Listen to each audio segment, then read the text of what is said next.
Hello, welcome to the Bearded Tits podcast, hosted by me, Jack Perks. Professionally, I'm a wildlife cameraman, but I dabble in podcasting, and each Tuesday we release an episode as I have a chat with scientists, artists, filmmakers, and passionate people all about nature in a light-hearted and certainly not serious way.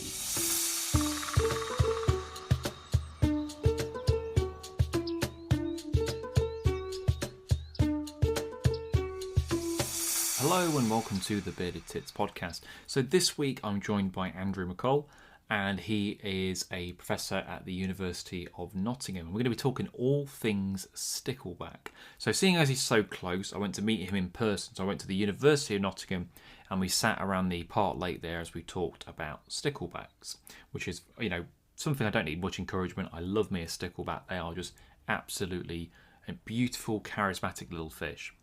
Now, if you want to support this podcast, you can, and you can do so via buymeacoffee.com. Essentially, you pay me the price of a pint or a coffee, about a £5. You can donate more if you really want to, and it helps me keep this podcast independent. It means that I'm not beholden to advertisers. I don't have to keep plugging, although I suppose I plug this every week, which you probably get fed up of, but it means that I'm not plugging, Toilet Duck or Fairy Liquid or some shite. Don't know why cleaning products came to mind there. Basically just helps me keep it nice and free. If you can't support the podcast financially, that's absolutely fine. It's a free podcast. You can listen for free. But if you could share the podcast or maybe write a review for it, anywhere where you listen to your podcast, any kind of review, only takes a couple of minutes and it really helps me out. So anything like that is greatly appreciated. Now on to today's podcast with Andrew Mccoll as I'm sat by Highfield to Lake in Nottingham, and we're going to be chatting about sticklebacks. Hello. Well, today you find me at the University of Nottingham in the Highfield Park, which is an absolutely glorious park. We're in November. There's a bit of autumnal sunshine today. It's still a bit cold, but the leaves are looking absolutely glorious. There's plenty of birds on the lake. But I'm not here to talk about birds. I'm meeting Andrew Mccoll, who works here at the University of Nottingham, and we're going to be talking about sticklebacks, as that's one of the subjects that he specialises in. Very excited about that because I love my sticklebacks, so we're going to be chatting all things about those. I'm just going to pre-warn you that it is a park. There are people walking by. There is a bell that keeps going off every now and again. There was a very annoying kid who was quite tempted to chuck in, so there might be the odd kind of ambiance sound as we go through it, but overall it should be a really interesting an interesting podcast, and Andrew was a wonderful guest. I absolutely had a ball chatting away to him, so here's our chat. Andrew, welcome to the podcast. Thank you very much. Thank you very much for inviting me on. So do you want to just say who you are and what you do? Okay, well, so I am Professor of Evolutionary Ecology at the University of Nottingham, and I spend my time doing a mixture of teaching to undergraduate students mostly, supervising of postgraduate, so PhD and master students, and they are very active in the research program that I run, which is largely on three-spine sticklebacks, and it's basically interested in how sticklebacks diverge in different populations on the way to becoming new species.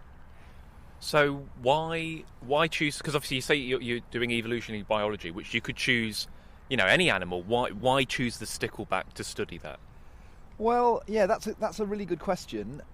I'm something of an acolyte for the stickleback. They're a really excellent. So a lot of biology is done on model organisms, and so classic kind of model organisms are things like mice or fruit flies or little C. elegans nematodes that are used in labs.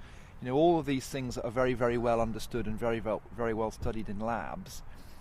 But in the natural world, there are also effectively model species. So, things like great tits and blue tits are very, very well studied in Europe, for example. There are equivalent bird species in North America.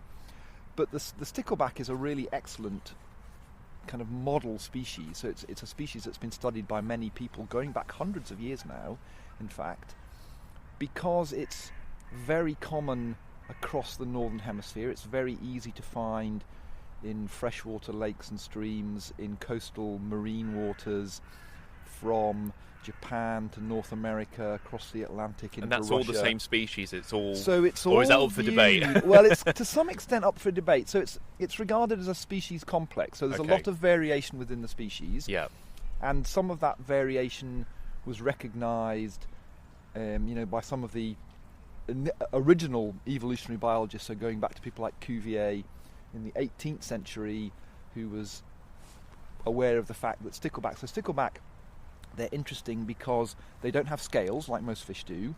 They have bony plates down the side of them, which is a kind of rather an odd thing. So some Scoots? Is that the right term? Scoots is a good Okay. is a good term that the North Americans in particular use. Yeah. Oh, right. Is it not so much used in the UK? It's not so much used in Europe, okay, but okay. people recognise that term. So, Okay. so bony plates. So quite a lot of fish species have bony plates down the side, Yeah.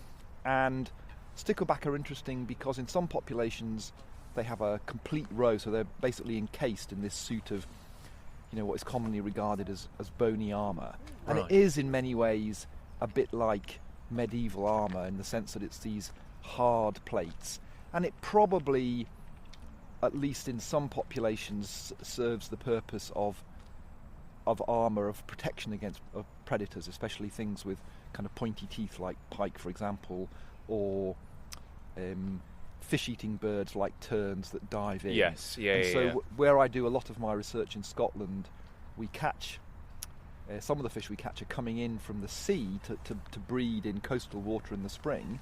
So they can't breed in salt water. Well, they can breed in salt water, and they do breed in salt water, but they okay. spend some of their lives out in the open sea. We don't really know where they go. Really?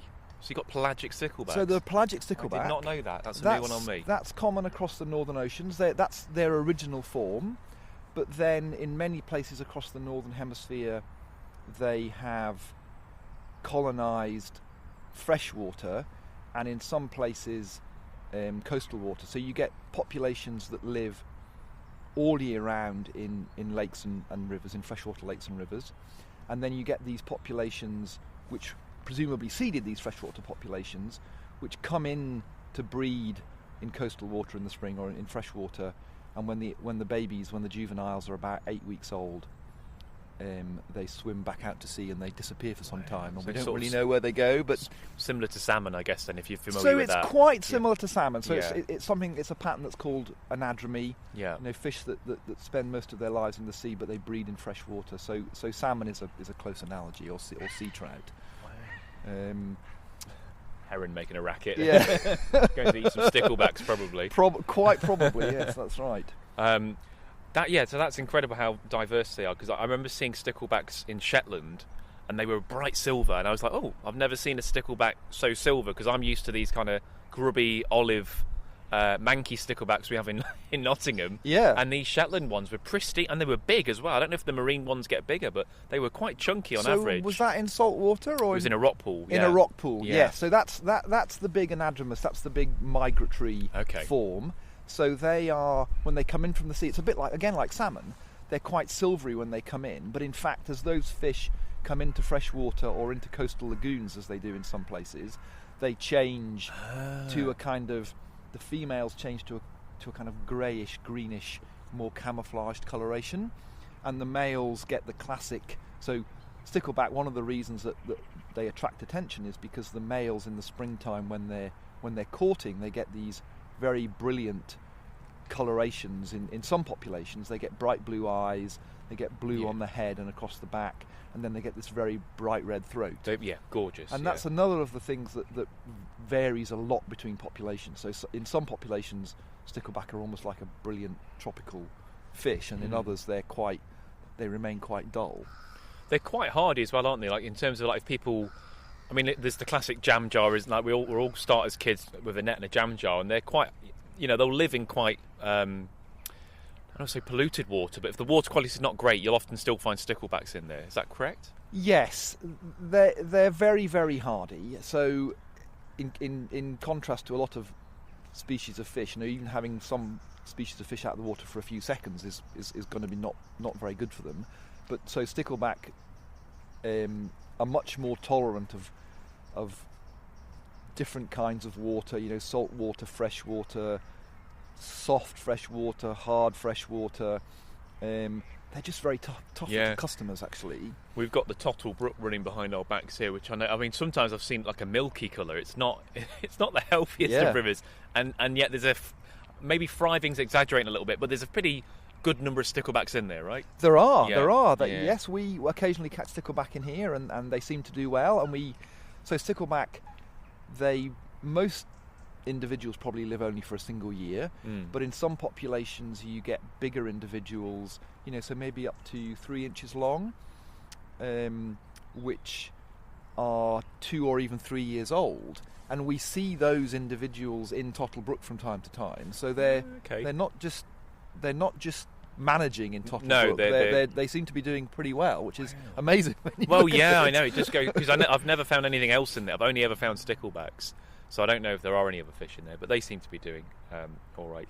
The sticklebacks, I guess what some people might not know is the parental care with them. So unlike a lot of fish, they're quite good dads, aren't they? Yes, and so this is another reason why they're famous. So this was, I suppose, brought to the public's attention way back in the 1950s by a very famous biologist called Tinbergen, who was one of the fathers of modern animal behavioural studies. And he did a lot of work on stickleback, first of all in the Netherlands, but then in Oxford. And part of that work was on innate behaviour. So he was very interested in how animals express their behaviour and where that comes from. So one of the things he was very interested in was the aggression that males show. So in the springtime, when they get this red coloration, they become quite aggressive. They defend a space, and one of the stories from that Tinbergen apparently told was that he used to keep a male in an aquarium on a windowsill in his lab in Oxford, and this stickleback used to get very excited at a certain time every afternoon, and he couldn't understand this. And then eventually he realised that this was the time at which the red Royal Mail van went past. And the stickleback was seeing the bright red Royal Mail van through the glass of the tank and through the glass of the window and thinking it was another male. That's amazing. And this was connected to a series of experiments that Tinbergen did, where he found that just showing a territorial male stickleback, a courting male stickleback, something bright red, didn't even have to be the shape of a fish, was enough to get him very excited. Sticklebacks getting pissed off at Royal Mail is probably my highlight of today, I think. And that was even in the days when the Royal Mail worked well. Well, yeah, exactly. They didn't do that in the documentary, did they? So they go on. So they start by defending this a small territory, maybe, I don't know, a quarter of a square metre or something like that, and they then build a nest in that. In most normal populations, they kind of dig a hole in the sand or the mud, and they then start filling that hole back with bits of whatever they can find around, basically, but kind of algae or moss or that kind of thing. And they actually have a very cunning trick, which is that the male stickleback has a peculiar kidney which in the breeding season gets very big, and it exudes a substance called spiggin, which is a strange kind of protein which just acts as a glue that can set underwater.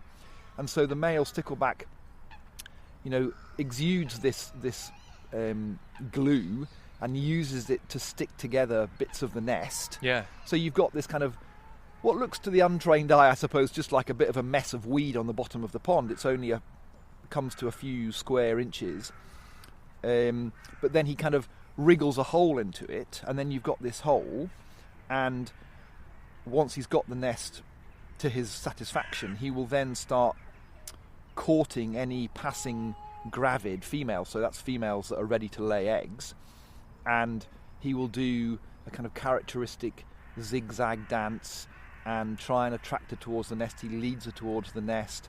The female, in response, if she's interested, does a kind of strange, what's called a head-up display, where she sort of tilts herself in the water, and will then, normally quite quickly, follow the stickleback, the male stickleback, to the nest and lay her eggs, a kind of clump of sticky eggs, and then he chases the female away, and that's the last thing that she contributes is the eggs. Yeah. And then the male he will go on courting females for some period of a few days. He'll have another go, will So he? he'll have another go. So you can get up to Good on him. something like 5 or 6 clutches of eggs in a single nest. And once he decides that he's got enough, he wants to keep them all within a reasonable age limit, I suppose. Yeah. He then kind of keeps an eye on the eggs, so he chases off things like shrimp or crabs that might come and take the eggs. It's all right. We had a kid screaming then, and now the clock's cocking up this podcast. I'm just waiting Some for good background noises. for a plane or a lawnmower. That's normally what happens. Yes, on is that right? Yeah, really. There's always some sort of back. It's all part of the ambiance. Oh, so that's right. don't worry. Yeah, so he's making his nest. Sorry, carry on. So he's making his nest. So he then looks after the eggs in that nest, and so he'll protect them against predators. But he also fans them with his fins. So he kind of waves his fins and directs a kind of stream of water over the eggs, and that oxygenates the eggs. And if he doesn't do that, in at least some locations, the eggs have a much lower probability of surviving to hatching, because they die from lack of oxygen, basically. Yeah, he's flushing them, yeah. So he's kind of flushing them with oxygenated water, and then he'll also pick out any that look like they might not be developing, like they might be going mouldy or something like that, and he'll take those away and get rid of them. And then when the eggs hatch, he then hangs out around the fry for a day or two, and again keeps predators away, and then the fry disperse and go their own way. Because they're pretty unusual in that most, certainly freshwater fish in the UK, it's kind of spray and pray, isn't it? Like they just kind of have lots of eggs and they just hope for the best. There's no parental care on either side. But Sticklebacks book the trend, as you say, that not only are they looking after their eggs, but it's the male that's doing the looking after. It's not the female. So it's pretty unique and amazing, really. It's unusual among British freshwater fish. Yeah. It's not that uncommon across fishes as a whole. So no. So like cichlids and things. Cichlids and things, but some of the British marine goby species, I think, do a similar thing and build a nest. Yeah. Not quite the same thing. But so parental care, it's odd. I mean, you expect that it exists because it brings some kind of benefit to the survival of the offspring, and allows the male to pass on his genes to the next generation, and he makes sure that then he's got lots of kids and grandkids, basically. Because comparatively, like, they're not going to have as many eggs as, say, like a cod will have millions of eggs, like literally millions. Yes. Whereas a stickleback would, I don't know exactly how many, like 100 maybe? I don't know, like not. Well, it varies a lot between populations. Okay. So the big marine fish maybe lay possibly even up to something like 300 eggs. Okay, right. But that's a tiny number in comparison to something like a cod, and in fact, a lot of freshwater populations lay between probably 20 and 60 eggs. Wow. And they're quite big, Yeah, I've kept them in a tank before, and you can see. So parental care in that makes sense then, doesn't it? Like, have less but look after them. Well, it makes sense. So this is a thing. These things tend to go together in parental care. You're producing across the animal kingdom, really, producing bigger, smaller numbers of bigger offspring and looking after them better is a completely different strategy to something like a cod that produces hundreds of thousands or maybe millions of eggs. Yeah. Just scatters them and leaves them to get on with it. But when you think that, for all those eggs that a female cod produces, probably only 2 are going to ever make it into the next generation as adults. Yeah. So clearly the baby stickleback are surviving relatively well into the next generation, so that the survival is presumably quite good, or the populations would be vanishing. Am I right? I mean, you'll probably know this. Am I right in saying sticklebacks are kind of, at least in some part, related to seahorse and pipefish? Are they kind of in a similar range? I think that's right. There's been some controversy about this. I mean, it's okay. Oh, here we go. We're gonna it's pretty specialist. Okay. It's pretty specialist stuff. But we're going to get some letters now. I think that's right. It's hard not to believe when you see some of the 3-spine sticklebacks, relatively close relatives like the 15-spine stickleback. They look very pipefishy, don't they? They look very like a pipefish. Yeah. They look really like a straightened out seahorse. Yeah. And so I think that's a great way of describing them. I think that they are related, and so then it may be not a complete coincidence that the seahorses also have parental care. That was my link there. I was just thinking, well, okay, they're quite, a different kind of parental care, yes, of course. Yeah. But they're keeping their babies actually in a brood patch inside them, so almost more like a kind of kangaroo, really. Yeah. But there's at least one other paper that's disputed that connection and says that relationship is not that close. The problem is when you go back that far in time, so we're probably talking about a couple of 100 million years since all these things diverged. It's hard to work out who's more closely related to, what's more closely related to what. Or whether it's convergent evolution, maybe, or where they're just, convergent evolution, that similar kind of niches, thing. and I think I find it hard to believe that the pipefish and the stickleback aren't related. If you look at if people aren't familiar, pipefish are just kind of very thin marine fish that have got quite a stickleback-looking snout, if not a bit more elongated. Yes, exactly. And then you can see the jump to seahorse from that, so it's almost like stickleback, pipefish, seahorse, if you want to kind of look at it that way. But maybe that's still up there. Hopefully, I don't get too many angry letters from ichthyologists about that. One of the things I know sticklebacks are used a lot in, or talked about a lot in, is the amount of parasites they get, because they are pretty unfortunate in the amount of different parasites that free-spine sticklebacks get in particular. I don't think I would want to be reincarnated as a free-spine stickleback. Well, I think that's right. I mean, the stickleback parasites have been very well investigated, and I've done some of that myself. Oh, what was that, a rat? A brown rat going Lovely. by. The wonders of nature here at the University of Nottingham. I suspect, most wild animals are quite parasite-ridden, really, and it's perhaps just unfortunate that stickleback, because they're so easy to study in general, have been to some extent picked on in that circumstance. Right, okay. But they do nevertheless occupy a very interesting place in parasite or parasitological history, so the study of parasites, because stickleback get a huge tapeworm called Schistocephalus solidus, so it's a big long Latin name, and they get that by eating certain infected copepods that are part of their diet. Is this the? I might be running. Is this the one that has like the pink dot in it, and they can see the? No, that's a different one. Okay. That's a different one. That's another interesting one. Okay, go on. Sorry, I'll let you continue. That's a spiny-headed worm, so that's an acanthocephalon. Okay. But Schistocephalus is a tapeworm, a cestode. Right. Okay. And it is the parasite for which it was first worked out that these kinds of macroparasitic worms quite often have what are called complex life cycles. Right. So they have multiple hosts.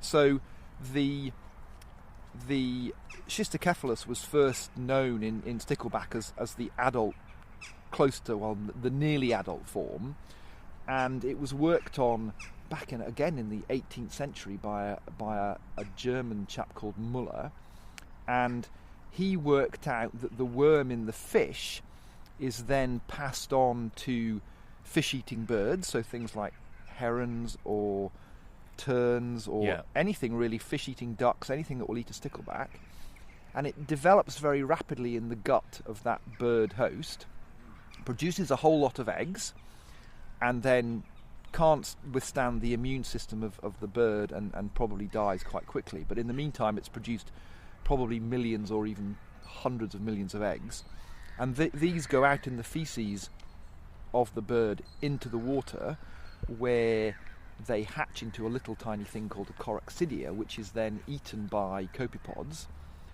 and that's the first stage of kind of development. So the coraxidia develops into something a little bit like a tiny worm inside the copepod.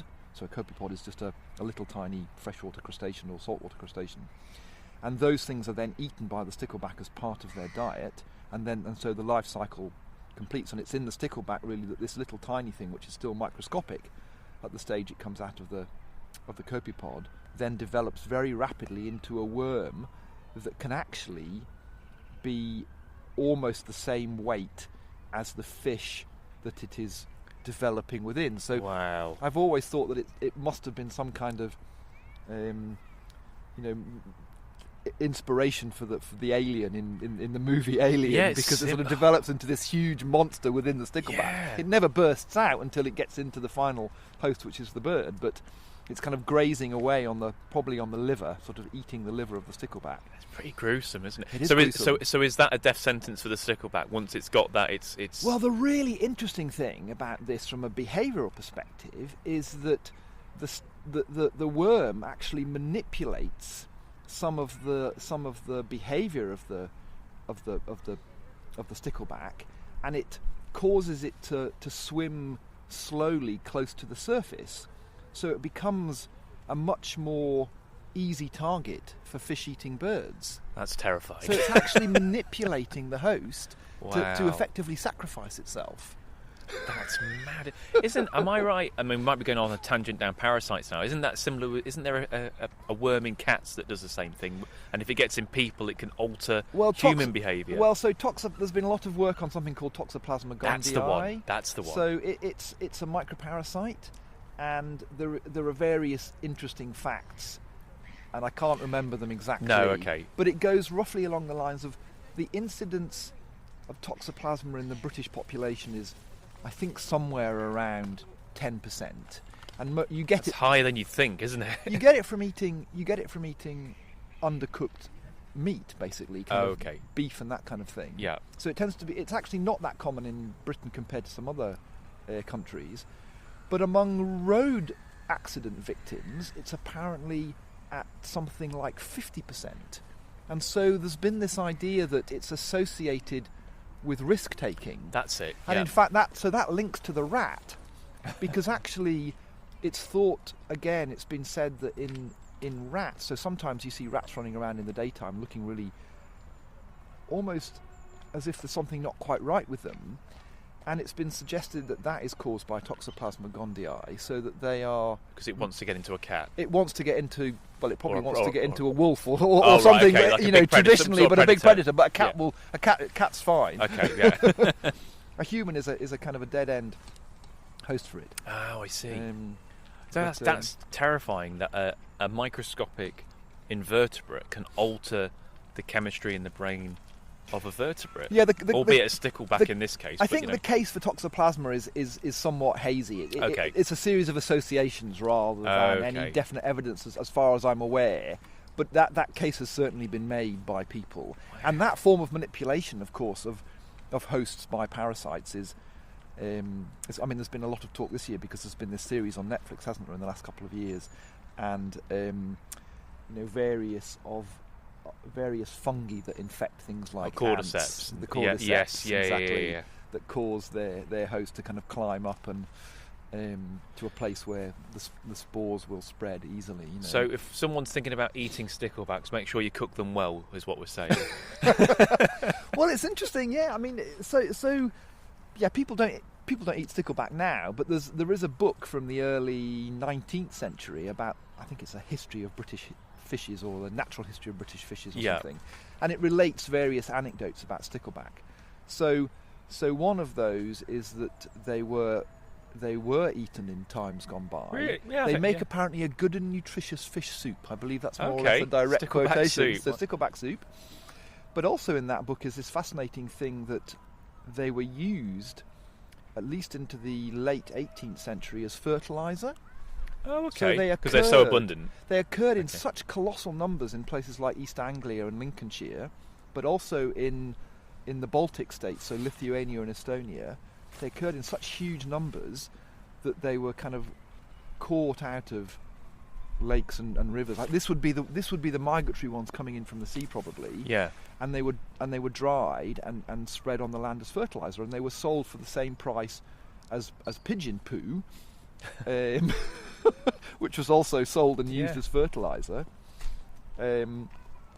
But there's an interesting story in that same book, and I don't know the extent to which this is anecdotal, but it's claimed that a farmer, I think in East Anglia or possibly Lincolnshire, he had his ditches were being filled up by stickleback swimming through them, and he got one of his farm workers to sell stickleback to kind of passing people, and he sold he sold them at something like a penny a bushel.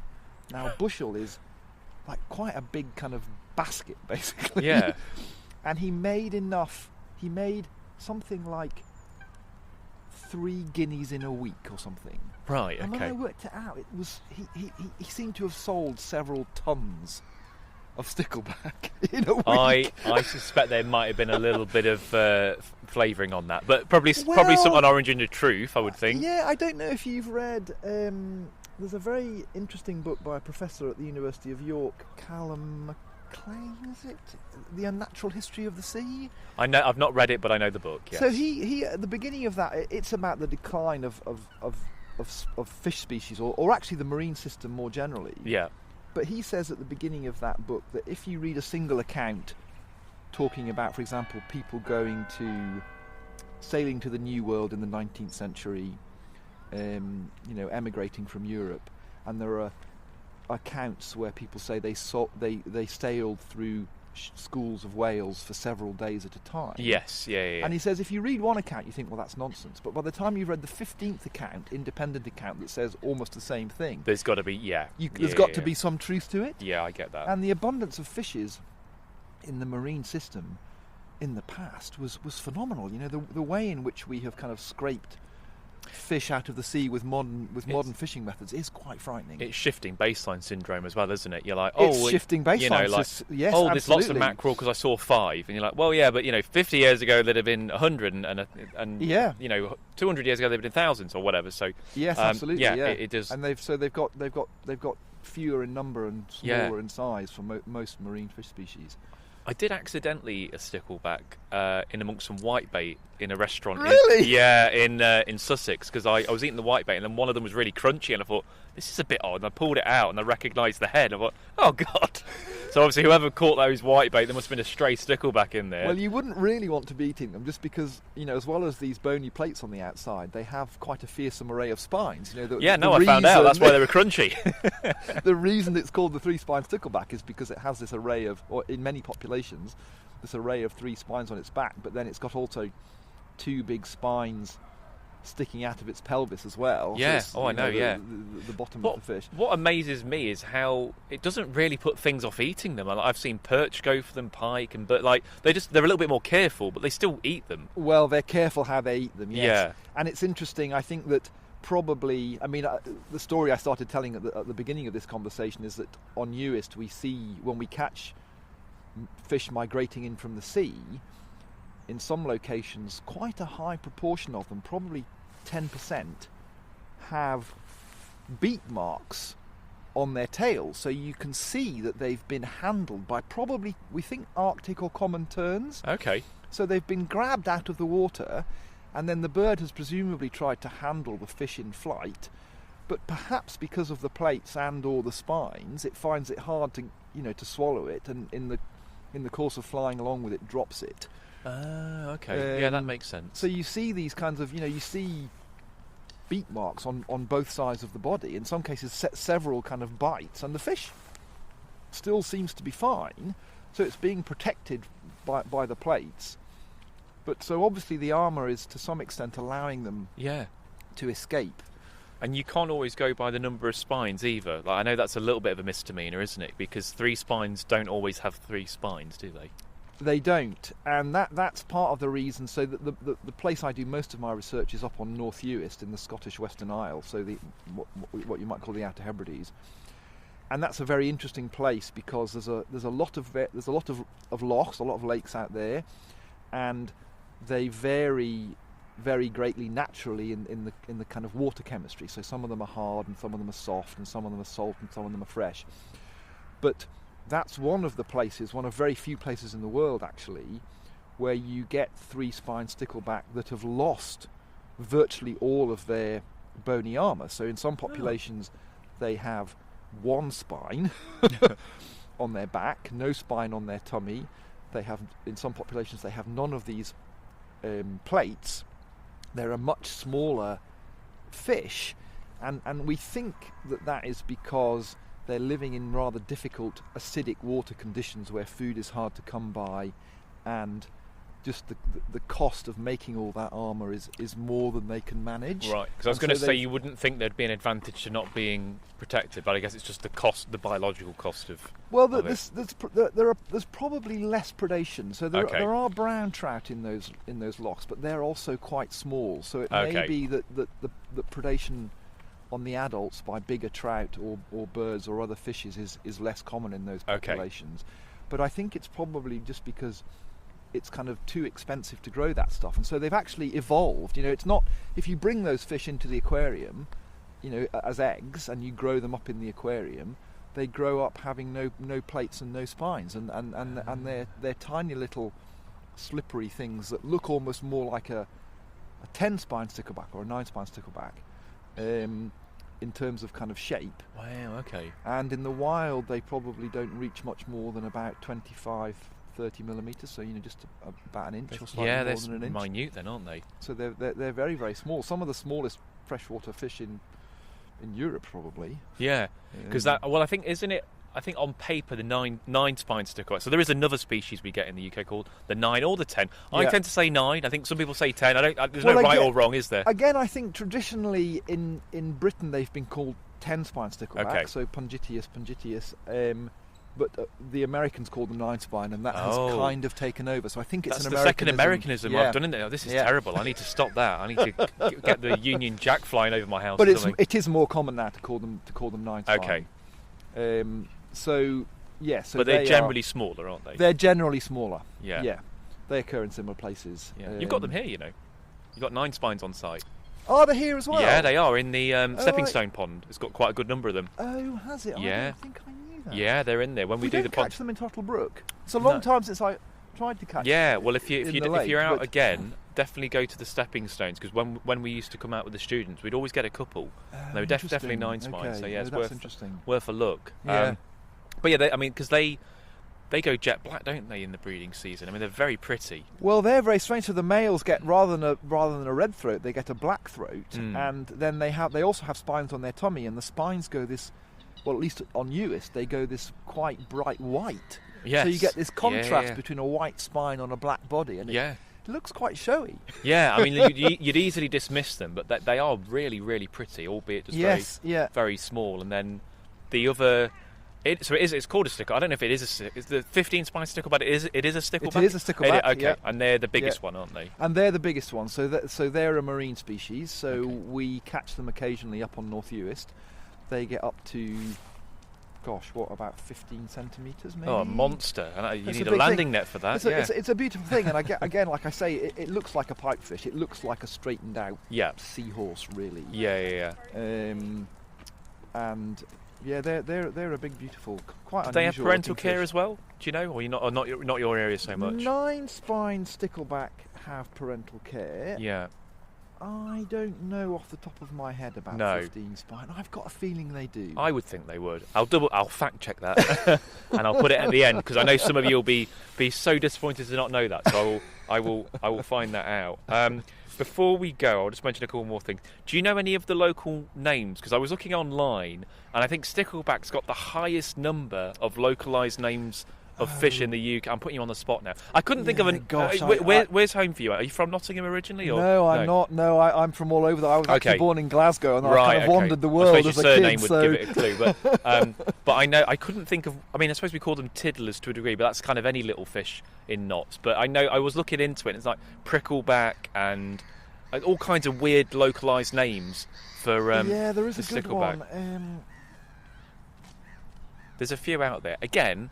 There is a good one, and I can't now remember it off the top of my head.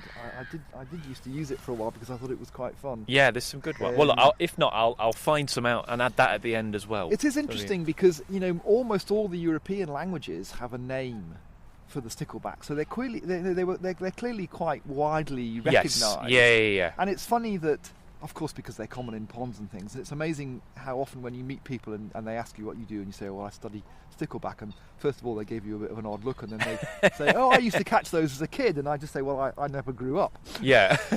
Well, this is it. If you say to someone, oh, I study tench, if they're not an angler, they might be like, what's a tench? Or what's a roach? But stickleback, yes, exactly. I feel like most people will, oh, it's that little fish. Is that, they'll have a rough idea what that is. No, absolutely. They're a surprisingly well-known species for such a small species. And Definitely. And I think, well, I accessible, as like we were saying earlier, like you find them no matter where you live in the British Isles, there'll be sticklebacks somewhere. Yes, I mean they're throughout freshwater, certainly in lowland England and lowland Scotland. They're not very good swimmers really, so they don't tend to get into lakes higher up in the mountains and things. Right, got you. But they're very common in lowland places, and they've been spread in England through the canal system actually, so they're probably even more widespread than they would have been 200 years ago.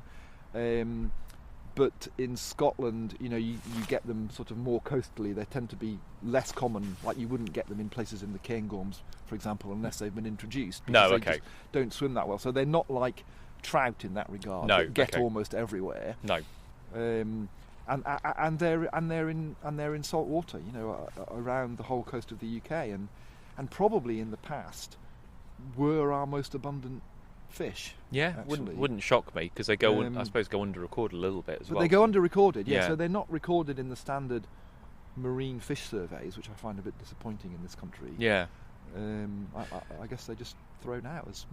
Well, yeah, not worth the effort or something. Well, no, and my last question was going to be, and you might not know because of that, is like, are numbers stable? Do we know, or is it a case of because they're not recorded very well, we don't know? Well, I think so. It's interesting that you asked that, because I was actually reading a paper just yesterday from a marine station on the US coast, so on the western side of the Atlantic in New Jersey, where they've been catching stickleback off the coast for 30 years now. Yeah, and the numbers there are declining.